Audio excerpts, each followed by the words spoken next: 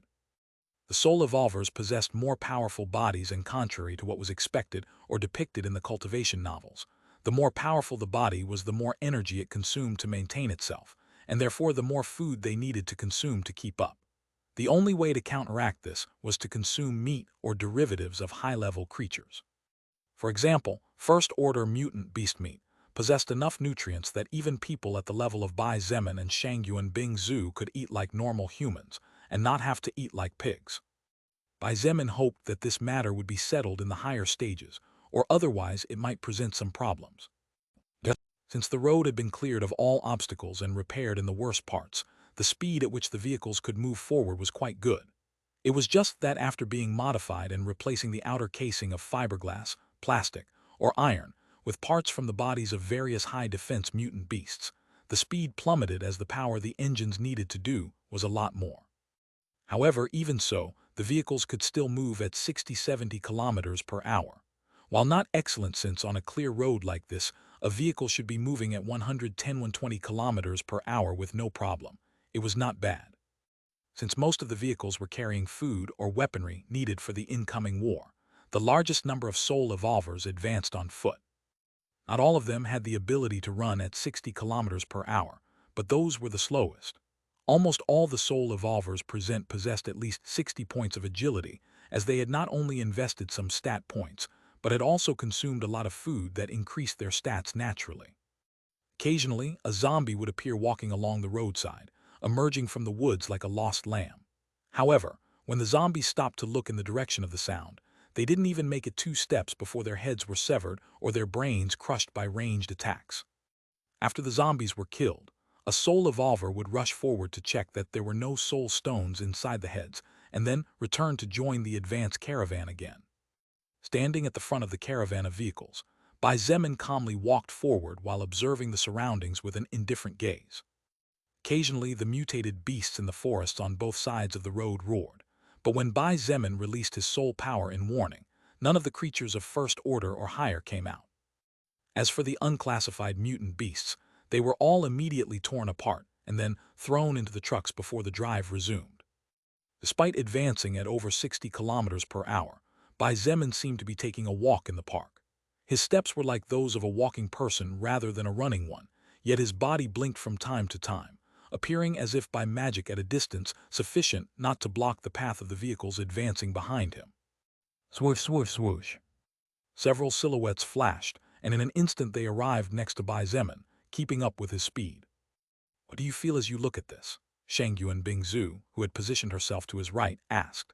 She looked at the soul evolvers running on both sides of the convoy, wielding swords or holding bows, and then looked at Bai Zemin as she questioned. "Did you ever imagine that in just 2 months of time you would have an army of evolved humans looking at you the way they look at you now? A whole army that will attack the place you point to without hesitation." Bai Zemin looked at the expressions on the faces of the soul evolvers around him, and it didn't take him too long to realize what Shangyuan Bingzu was saying. The vast majority were looking at him with admiration, confidence, hope, faith, and many positive emotions. Every soul evolver had a certain pride in their hearts that was impossible to suppress. They were, after all, the elites of mankind. However, regardless of gender, regardless of age, regardless of their levels, and regardless of whether it was unclassified or first order, they had all been conquered in their own way by the young man who wore full body armor and whose ghostly movements were difficult to follow with the naked eye. Bai Zemin's prowess had basically spread throughout the entire Transcendent faction, since among the soul evolvers there were some students who were with him at all times and followed him from day one. From a normal and powerless human, Bai Zemin managed to break through with his fists and smashed all those who opposed him or who became obstacles to his progress. He never was defeated, and regardless of whether the other party was human or a giant beast whose weight was enough to crush him, he never took a step back and battled fearlessly. Everyone admired him, especially the younger ones. Unconsciously or not, each of the more than 700 soul evolvers present believed in their hearts that he would be the person who would restore peace into China and bring calm back into their chaotic lives. To answer Shangyuan Bingzu's question, Bai Zemin was honest even though there were several people listening. "To be honest with you, my goal was never to lead. In fact, my goal was not even close to domination as it is now. Therefore, I would be lying if I said I wasn't a little surprised by what I have accomplished with your support up until now. However, surprised and proud of are 2 completely different things." Wu Yijun, who was to his left, asked in confusion, "Don't you feel any pride in yourself after all you've accomplished?" Evangeline couldn't help but point out, "Bai Zemin, remember that 2 months ago you were but a human at the bottom of the world pyramid. Look at you now, regardless of what great military powers may think. You are undoubtedly one of the most powerful contenders not only to rule over the future of China, but even the world is not beyond your reach. Bai Zemin shook his head and said calmly, "Pride, no matter how small, generally attracts arrogance. That arrogance eventually is sure to transform into carelessness, and that carelessness can be the cause of a giant's downfall. In the south of the African continent, many lions have been found poisoned to death by scorpions. If even the king of the jungle can be taken down by a small creature, who's to say that such a thing can't happen among humans as well?" Chen He Nangongyi, Zhang De Kang Lan, Kai Jingyi, and many others who stood beside Bai Zemin remained silent after hearing his words. The great Genghis Khan was a warrior who unified North Asia and established one of the most powerful empires of all time. However, such a man eventually fell in battle, and now where was his empire? But it was not even necessary to go too far. China itself had many emperors who had fallen due to their overconfidence in themselves. The great Emperor Qin, who named himself the first emperor of China, died a pathetic death after being poisoned by the pills his own alchemists and doctors cooked up. Emperor Qin believed that his reign would last forever as he arrogantly sought eternal life, which on the contrary ended up killing him by his own carelessness. Bai Zemin did not want to fall. No, he could not fall. There was a lot he still had to do, and there were many people who had their faith placed in him, so they would willingly risk their lives for his cause. At the very least, he did not want to betray the expectations that people like Shangyuan Bingzu, Wu Yijun, and Evangeline had placed in him. Especially the first two women, who were basically opposing their families completely and risked being branded as traitors with no chance of escape.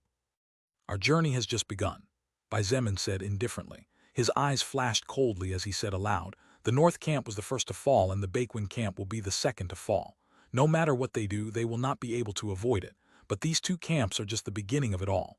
We barely have control over one sub-district, but that will soon change. Submit and you will prosper, oppose and you will perish. Simple as that."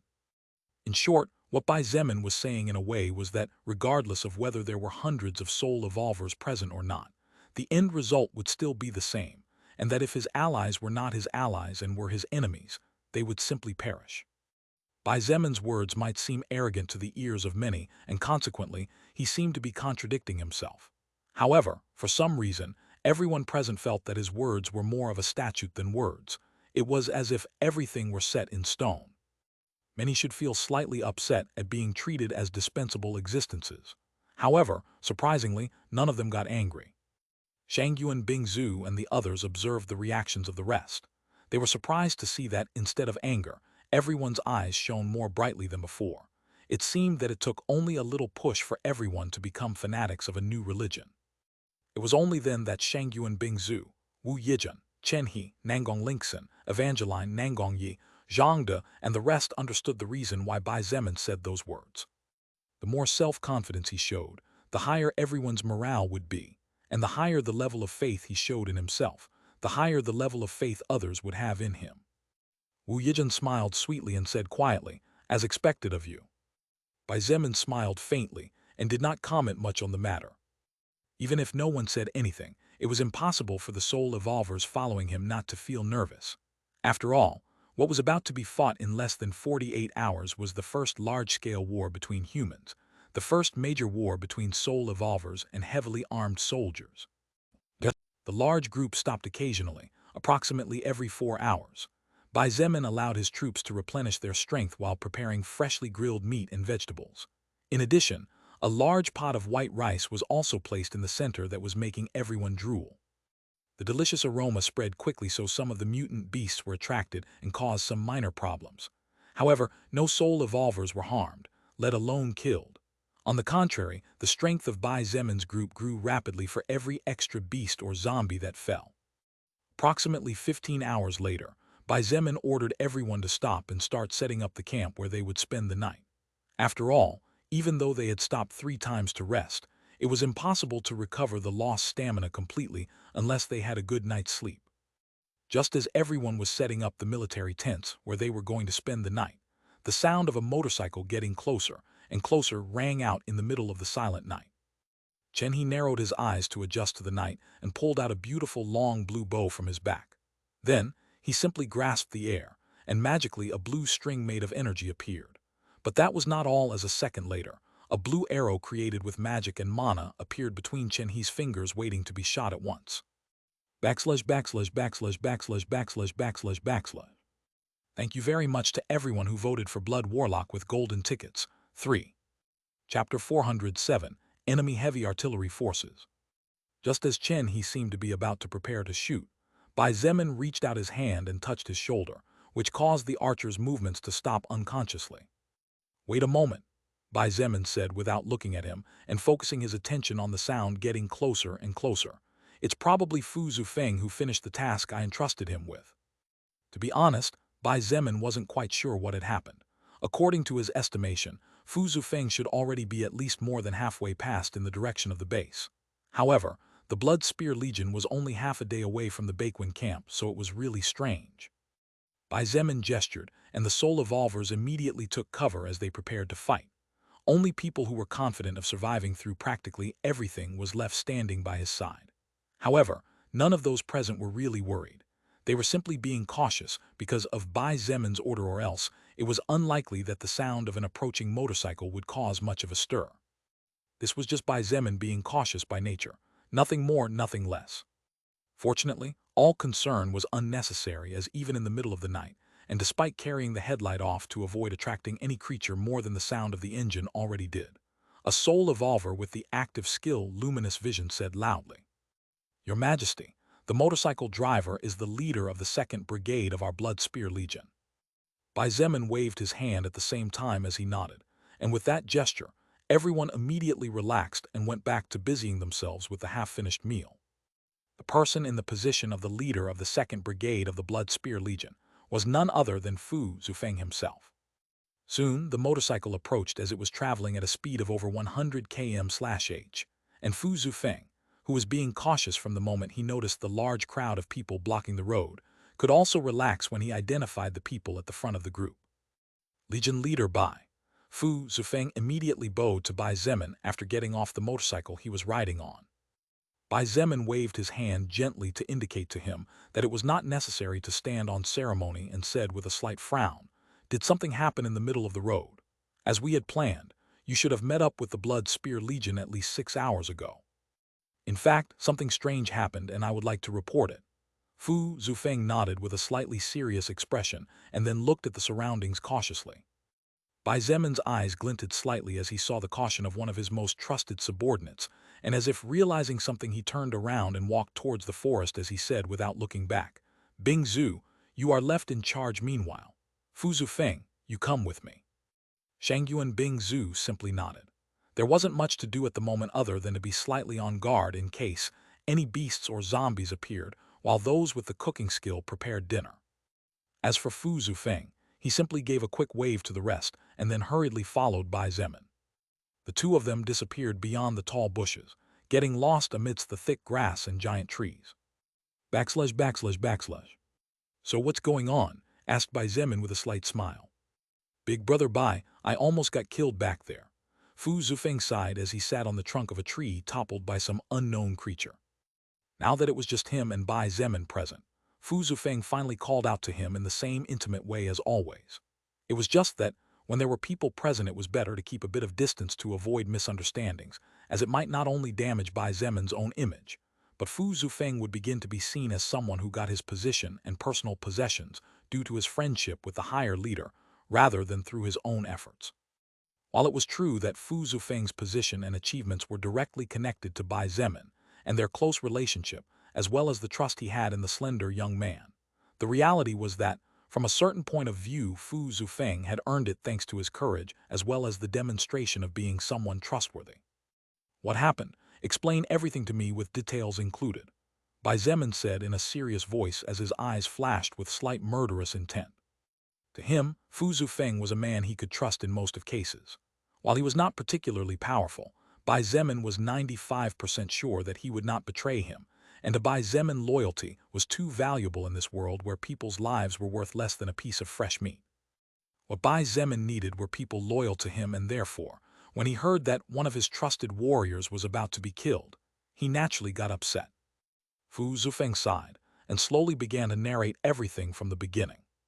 From his arrival at the base, the minor harassment by the soldiers guarding the entry and exit of the survivors to the base, the rumors he heard throughout the day as he mingled among the survivors, the strange movement of the military troops and police forces at Bakwin camp, and so on. After Bai Zemin asked him several questions to clarify minor doubts he was left with in between Fu Zufeng's narration, Fu Zufeng continued relating everything he had seen and heard while he was inside the enemy base. 13 battle tanks, more than 24 Bradley-type and normal IFVs, 65 vehicles of different types with heavy machine guns mounted on them, more than 100 modified motorcycles with heavy weaponry on the sides, and a large number of modified transport trucks. Bai Zemin muttered with slight surprise after hearing what Fu Zufeng saw inside the military hangar in the center of the enemy camp.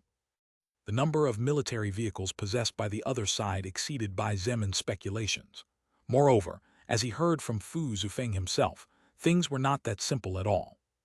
Just from the number of ammunition boxes Fu Zufeng saw when he sneaked into the enemy camp's military hangar, Bai Zemin could estimate that at least the amount of weaponry the other side had under their control was at least 3 or 4 times greater than what his faction possessed. But this was also natural if one thought about it carefully. After all, Commander Jin Shun had led the largest number of soldiers to leave the forest and took everything they could with them. Were it not for the fact that Fu Qigeng had successfully captured and secured 2 rooms of weapons and ammunition, Bai Zemin could not have obtained anything from that arsenal. Besides, what if the other side had more weapons and more ammunition? It wasn't as if Bai Zemin was going to fight a war where numbers mattered too much. He wanted to see if 700 soul evolvers with an average level of 15 could take on an army of several thousand unevolved humans carrying modern weaponry. So you're telling me that you hid 10 electromagnetic bombs in the bottom of 10 battle tanks? Bai Zemin asked suddenly. That's right. Fu Zufeng nodded and then said with some regret, if only I had carried less food in my bag and more bombs, I could have planted more electromagnetic bombs in more vehicles. All their tanks and IFVs could have been incapacitated at the crucial moment of the battle and would have given us victory a lot easier. Bai Zemin smiled mysteriously and said strangely, that's not necessarily so. Big brother Bai, Fu Zufeng looked at him in confusion. Don't worry about it and continue to tell me what happened while you were at the enemy base. Judging from what you have told me so far, it seems that the enemy was already preparing to attack us even without my message. Bai Zemin did not continue with the previous matter, but his eyes flashed playfully as purple lightning flashed over the body of both gauntlets on his hands. Oh, okay. Fu Zufeng nodded, still surprised, and began to narrate again. After planting the electromagnetic field bombs, what I did was to sneak into one of the most luxurious and ostentatious houses in the core of the base. After listening to the dialogue of several female employees of that villa, I learned that the owner of the house was a woman and possessed an undoubtedly prominent position within the enemy faction. Although it was a bit cumbersome, I finally found this woman's room and prepared to put the letter in a place visible to her. Speaking to this point, suddenly Fu Zufeng stopped and blushed as if he was thinking about something. Is something wrong? Bai Zemin looked at him blankly. Cough. It's nothing. Fu Zufeng shook his head and cleared his throat before slowly continuing as if nothing had happened. I initially thought that the owner of that villa was just a beautiful woman who used her body to get to a high position. Perhaps a sugar doll kept by some pervert in a high position. However, nothing could be so different from the reality. In this kind of world, it was normal for those in high positions or with the ability to have more than one partner either sexually or sentimentally. In Bai Zemin's own faction, there were many men with more than one woman in their homes. Of course, none of these women had been forced at all, and all of them did it to live a better life and to get some extra security. Therefore, Bai Zemin did not find Fu Zufeng's reasoning crazy, and perhaps he would have thought the same thing in the place of the young assassin. That woman, far from being some pervert sugar doll, was a fierce lioness. Fu Zufeng said in an altered voice and shuddered as if he was remembering something traumatic. That woman who attacked me after discovering me is even stronger than Kai Jingyi and Miss Wu. I'm afraid that only Evangeline, Miss Shangyuan, and maybe Chen, he possessed the physical skill and combat experience to defeat her. Hearing those words really surprised Bai Zemin. One needed to know that Shangyuan Bingzu and Chen He had trained martial arts since they were young children. Both of them were extremely skilled in close combat. As for Evangeline, she was without a doubt the most dangerous melee fighter Bai Zemin had met to date. Even someone as powerful as Shangyuan Bingzu admitted on more than one occasion that if someone as skilled as Evangeline ambushed her,